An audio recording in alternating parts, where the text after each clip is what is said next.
All right, Rayshawn, we are so happy to have you here. Our first time getting a chance to talk to you at camp. How's things been going so far? It's going pretty well.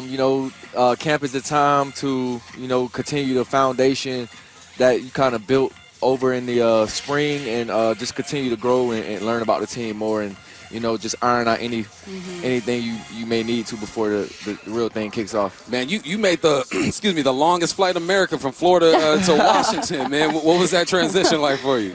Yeah, you definitely right about that, man. I want to say it's about 6.5 hours. So I'm like, dang.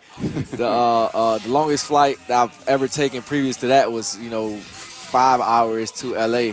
That's when I used to play out there. But yeah, man, transition was pretty cool. It's nice and breezy out here. I like it out here. Definitely different from Florida, where it's straight scorching. So yeah. What are your early impressions of Mike Macdonald? I know you guys are also working with Aiden Dirty as defensive coordinator, Leslie Frazier, but I'm sure Mike's very involved with the defense. Oh yeah, absolutely. Especially considering that he's coming from that DC role over in Baltimore. It's been great to just learn about how those guys think and why they call the calls they do and why they put the players in the positions they do. And it makes sense. And he's very he's very just I call it mindful of everything. Like why is he doing certain things? He'll explain it to you and you'll understand. Like I'm year 8 and I'm still learning about just the thought process of what different coaches think and how different coaches play different players in different situations. Man, year 8, but you played in 1,100 snaps last year. 98% of the snaps, and I looked up J Love, he played in 78% of the snaps, around 980. What do you think that combo is going to be like back there with you two? Oh, I think it'd be great. Those two guys who are, available. It just shows how available we are.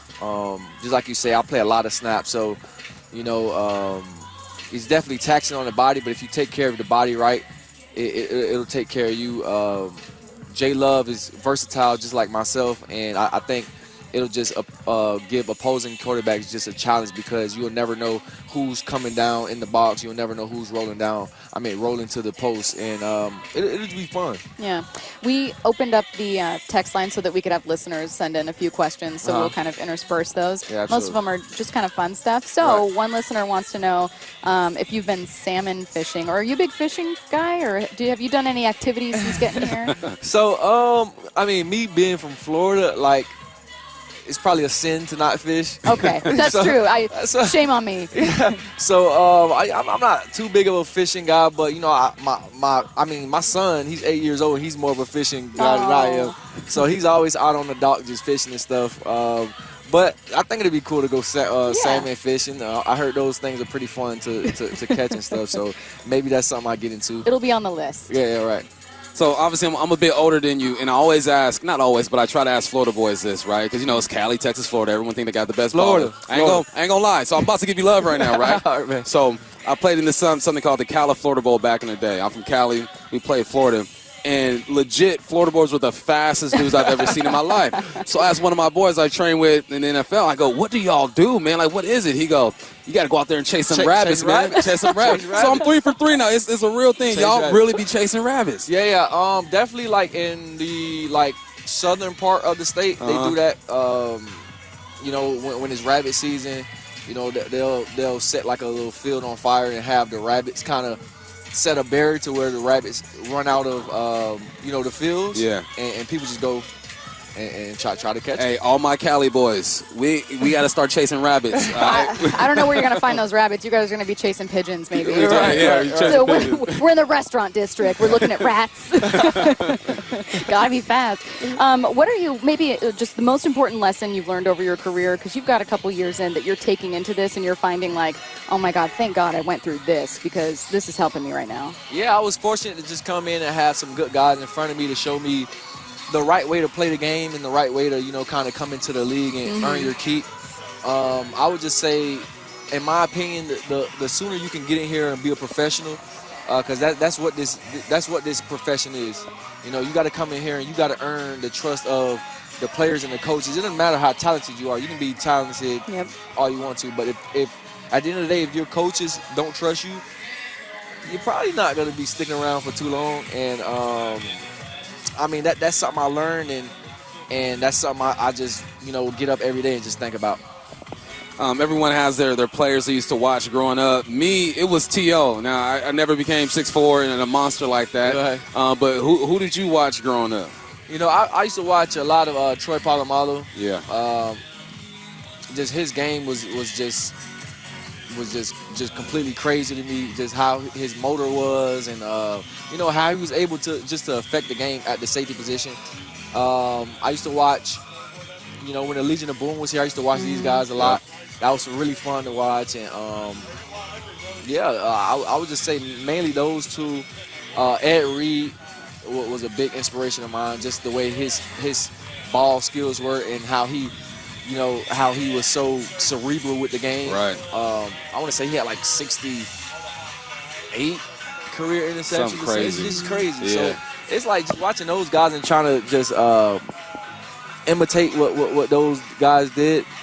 That's what I used to do. Do you find that, like, when you watch, because even from the Legion of Boom days, like, in our minds, it wasn't that long ago, but this is 2013, 14, you're talking 10 years. Right. I feel like even over that time, the league has changed so much. Are you also someone, and I wouldn't blame you for this, going, to be a defender in today's NFL is so much harder than it used to be? Bump, I know you feel this way. Yeah, absolutely. And, I would just say it's really just transitioning to a space game. Like, it's just win your one-on-ones. Just throw a bubble screen out here to Tyreek Hill or whoever it may be, and let's see if this guy can tackle. Because one missed tackle in this league today it's a house call, and these guys are running 23 miles plus. So you gotta really just be on the details. The margin of error is very slim, and I'm not gonna say that wasn't the case for back in the day either, but the game evolves. It's the game's more spread out now.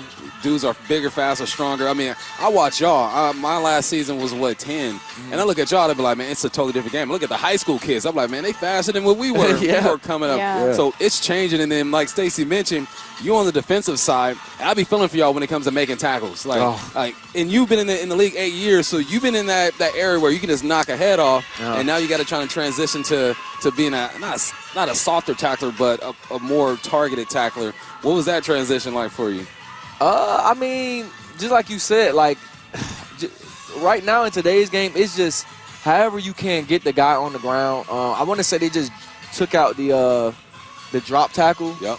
So they just took that out of the game. So it's just like now it's just more stuff to think about. And I would even say with the drop tackle, it's like guys weren't intentionally going up to drop tackle people. It's just we're trying to get this guy on the ground And it's because a size difference. absolutely, right, it's a size difference. Like I'm 210 and I'm trying to tackle a tight end or whoever it may be that's 265 plus.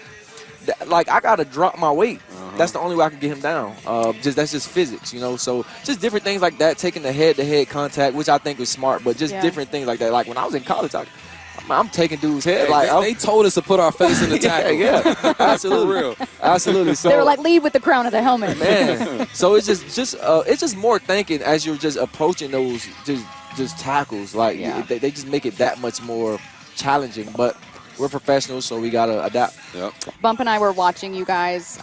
In this case, we were watching the linebackers, so not literally you guys. But at practice yesterday, and I was thinking, like, God, tackling would be the hardest thing. Now, you've made the transition many times over from training camp to the regular season. So you already know what that feels like when you start getting the first tackle. What might some of these rookies experience? Because they can't do anything. You go up and you think, okay, this would have been a tackle, but I can't do anything. Like, all I can do is be in the right position. You were talking about that. What's that transition going to feel like for these guys? I would say for most, I'm not going to say all. Like, I mean, they'll feel it because you're going to feel how strong these guys are league-wide. You're not just wrapping people up with an arm. Right. So it's not just in practice you get to the hip and tag. You got to get your entire body on these guys because you got guys in this league like Josh Jacobs and different guys like that if you only get there with an arm or two arms and you don't get your body on them, he's going to break that tackle all day. And that's hidden yardage that at the end of the game will catch up to him. All right, he is safety Rayshawn Jenkins. Rayshawn, this has been my favorite interview so far. I feel like I learned so much. This has been really fun. So we're still in segment, but we're going to let you go. You got to go get ready for practice here. It was so nice meeting you. Thank you so much. You guys, that was safety Rayshawn Jenkins, kind enough to join us. Our training camp coverage presenting by The Landing. We're going to